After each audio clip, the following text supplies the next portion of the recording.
invaded Ukraine back in February, the U.S. has sent a literal mountain of lethal aid to the Ukrainian military. While support has largely gone to the Ukrainian army, the country's Air Force and Navy have also gotten a huge helping hand, totaling almost $20 billion as of November 2022.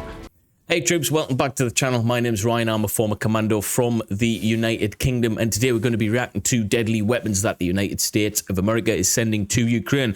Really important to know this, guys. I like to keep up to date with the current climate in Ukraine and how effectively the United States is supporting that war front. All right, they're doing a lot to help the troops on the ground in Ukraine, sending a lot of money, a lot of package deals and stuff like that. So it's really important for me to keep up to date with this. So enjoy this video, guys. The original link will be in the description as always. Infographic shows a fantastic channel to be able to let us do this every single day. If you want to support further, Patreon is below. Drop a comment for the algorithm. Let's get it.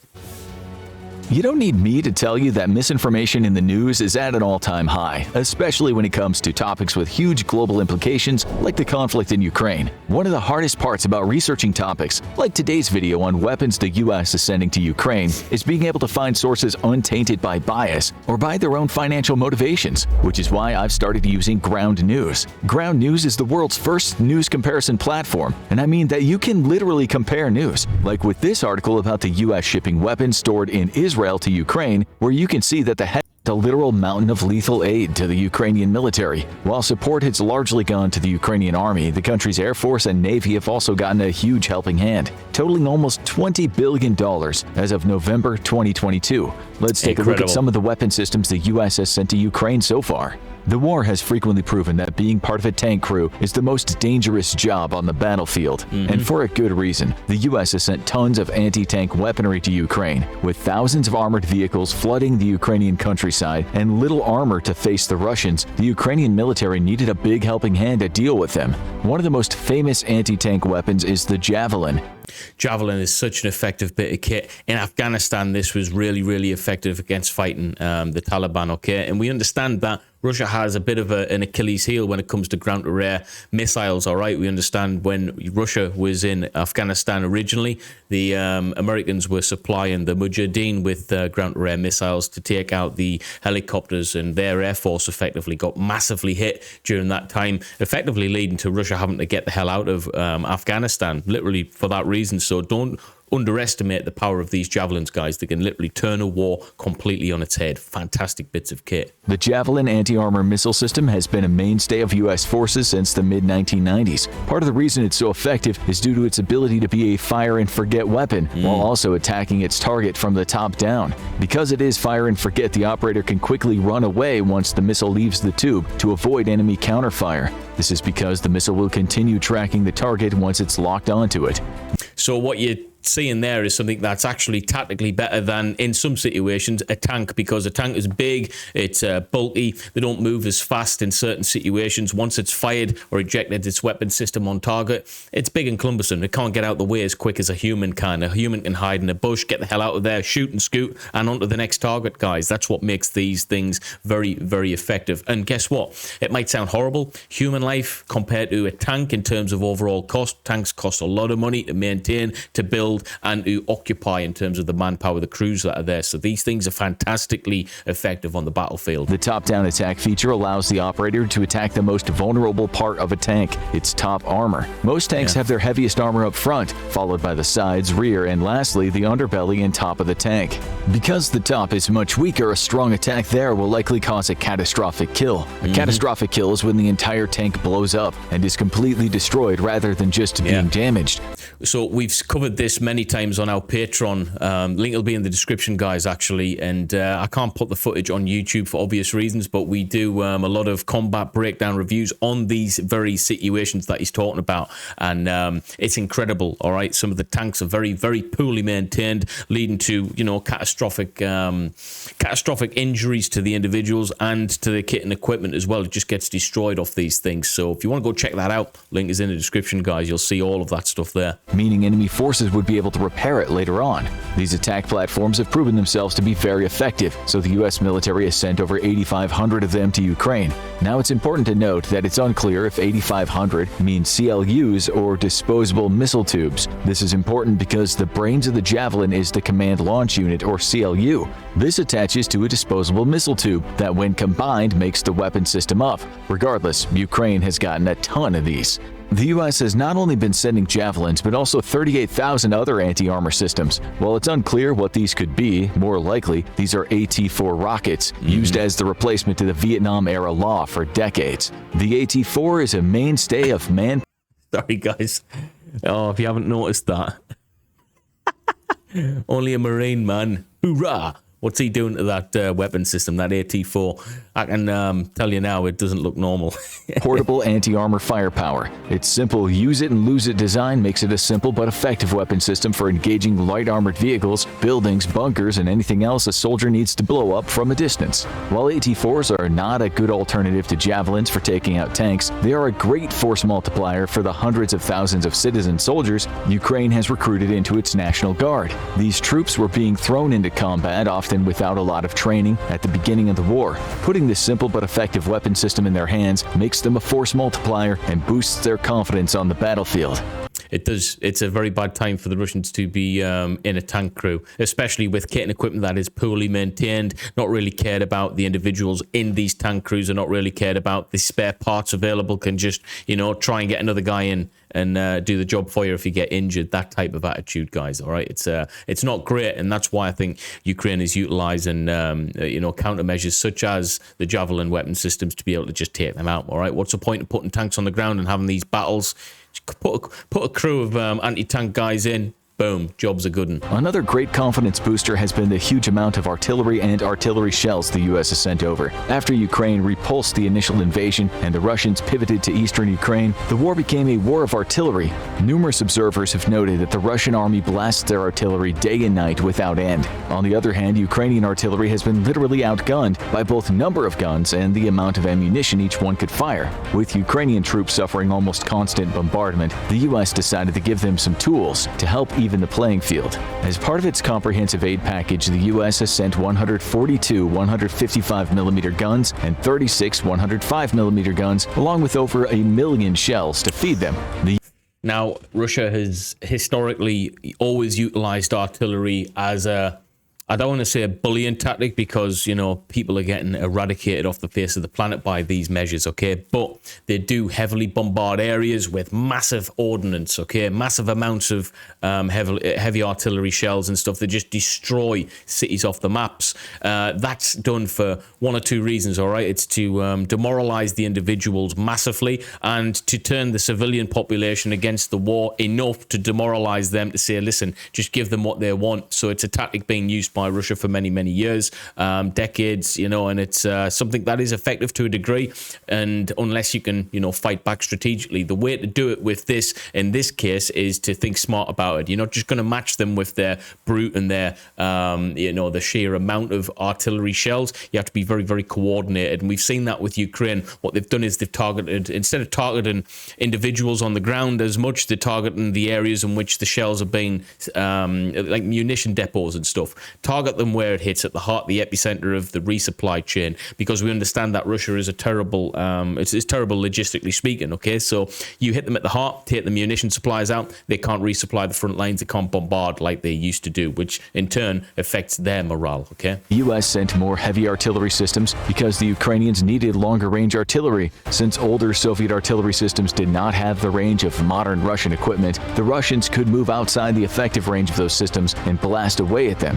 With heavy American artillery, Russian guns can no longer shoot away with impunity, since now they risk counterfire from a donated M777 howitzer. Another artillery system that's been in the news lately has been the 38 high-mobility artillery rocket systems donated to Ukraine. These systems, known as HIMARS for short, are revolutionary weapons. Link 16 is one of the most common data links that the U.S. military uses to send and receive encrypted data over a secure pathway. It's unbreakable and allows a free flow of communication without fear of being knocked out or intercepted. While mostly a Navy system, other branches have started using it, like the Marine Corps. This is important because... Hoorah, Marines, let's go. The HIMARS was the first Link 16 capable mobile rocket system the U.S. ever built. This matters because Ukrainian defenders on the land, sea, or air who are uplink can send data to the firing units. Instead of a cumbersome patchwork of different networks and communication paths between other units or branches, Link 16 allows multiple units over a wide area to build a near instantaneous fire control solution. With that data, the HIMARS system can attack Russian troops anytime, anywhere, in real time within its range. With the huge number of troops involved, the U.S. also sent a ton of ammunition to the Ukrainian army. Since February, the U.S. has sent over 104 million rounds of small arms ammunition. This is the thing that gets me, all right? So I'm all for that support. Great, okay? Let's keep more of that, you know? Let's keep that happening. But the thing is, which I'm starting to think is, how indirect do we attach ourselves to this war without it actually being directly involved, all right?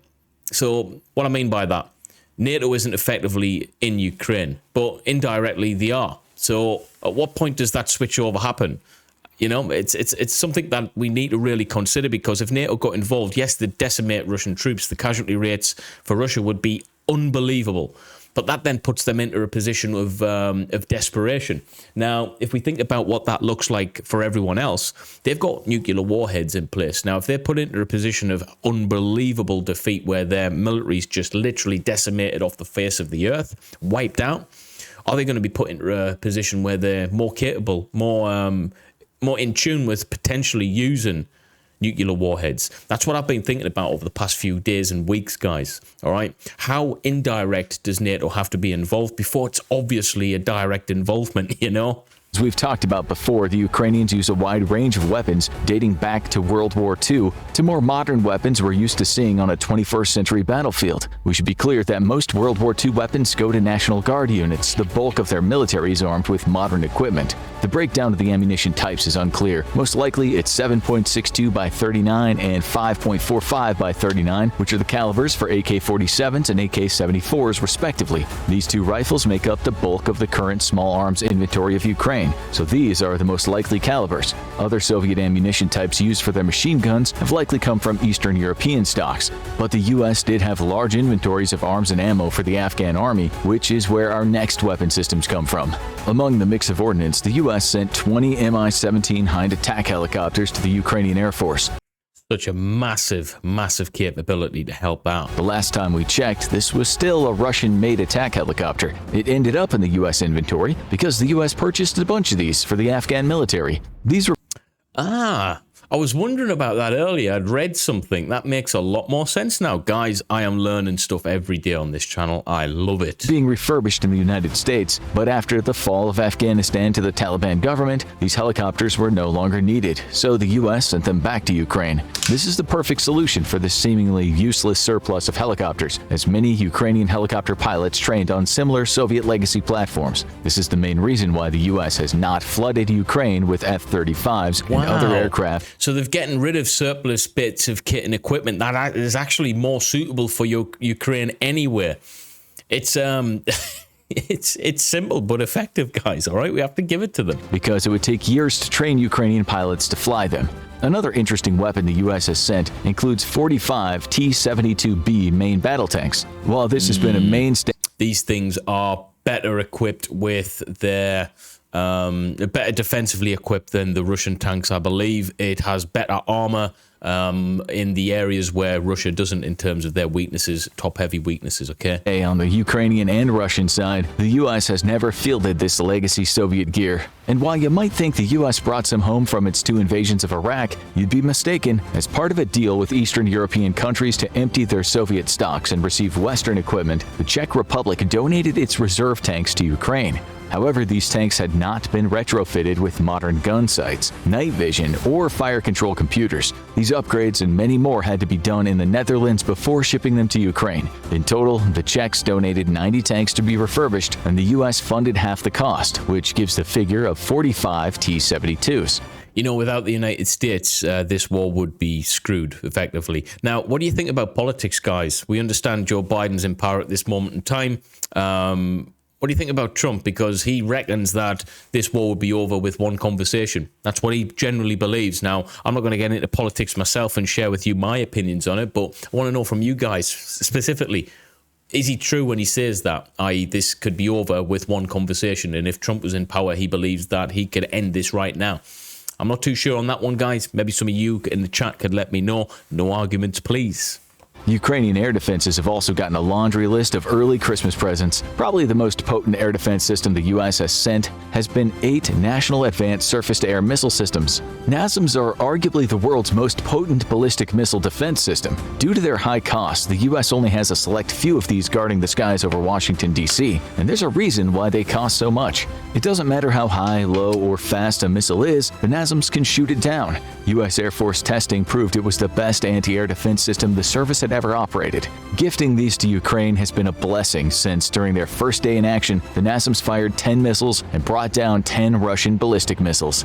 This is the thing, if the United States is gifting these, what they're also gifting is the technology behind them. So I don't think that this will be the best what America has. I believe it's one of the best that they have, but in turn, I do believe that the United States probably has some more secretive stuff up their sleeves that it's certainly not going to donate because they'll be giving that technology out there, all right? The sheer budget that America has makes me believe that they've probably got other things that are very much more effective than these, all right? They're smart guys. They're certainly not stupid. If they're going to go donate things, they're not going to donate the very, very premium stuff, all right? I think they've got a lot more stuff in the closet that they're not going to let people know of, okay? Another equally deadly but less sexy anti-air system is the good old-fashioned Stinger missile. This weapon system has resulted in Russian service members seeing their helicopters and aircraft knocked out of the sky at an alarming rate. In fact, Russia has lost so many aircraft that the fear of losing many more has rendered the Russian Air Force combat ineffective in Ukraine. I think the Stingers were the main ground-to-air missiles used in Afghanistan that got them the hell out of there. If someone could check that, let me know in the chat, guys. Ukraine. This is because the U.S. has sent over 1,600 Stinger missiles. Because of this, any bush, building, or tree could turn one of Russia's prized fighter planes into scrap metal. The U.S. has not forgotten about the Ukrainian Navy. Arguably, the most shocking part about this war is the fact that Ukraine is beating the world's third largest navy without a navy. After the Russians... Wait, what? I don't know how that works. Illegally annexed Crimea, they seized the bulk of the Ukrainian Navy. Once the invasion started, the remaining ships in the Mykolaiv region were scuttled by their crews. Right, guys, I'm pausing it, but sorry. I mean, the reason that this is annotated, like, tropically, it's got, like, palm trees and stuff like that. Did anyone know that certain parts of Crimea was, like, really hot, tropical-ish environment? Because I certainly didn't until I seen some of the footage. I was like, hang on a minute, this is Crimea? I didn't know that's how it looked, but a lot of people didn't as well, based on the comments. It's a hot environment. To prevent their capture by the rapidly advancing Russian army.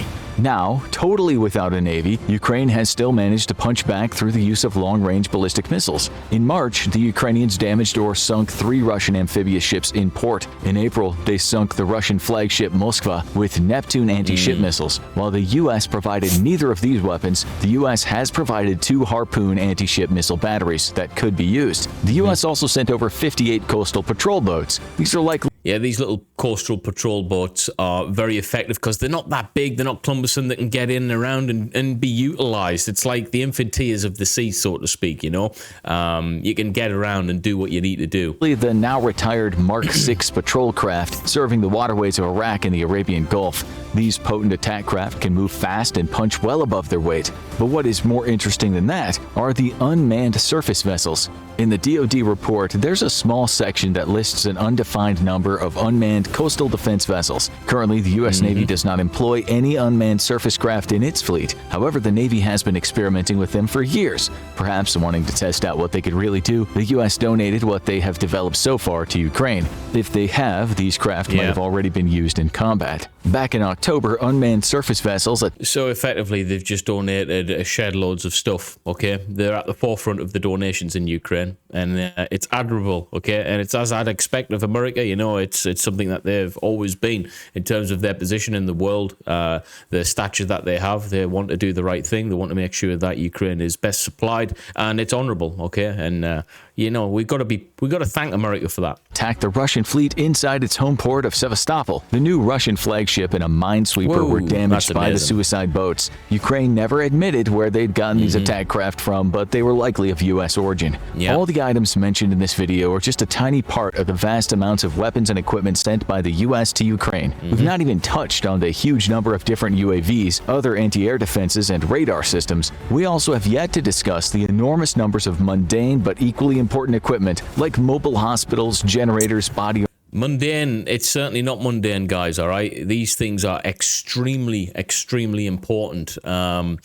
You know, without hospitals and stuff, your troops, it just goes without saying. These mundane things that people forget about, you can forget about the main big weapon systems. It's the things that stop the guys from getting injured. It could be something as simple as aspirin, all right, on the battlefield. Well, World War II, you know, when one of the major factors that helped, you know, us win the war in World War II and the Germans, the reason they didn't succeed was because of penicillin. Or was it World War I? Can't remember. World War I or II. Penicillin was a major contributor to the success of the war. You know, people got ill, they couldn't treat themselves. That's it. Game over. It doesn't matter what weapon systems you've got. You're screwed nonetheless, guys, okay?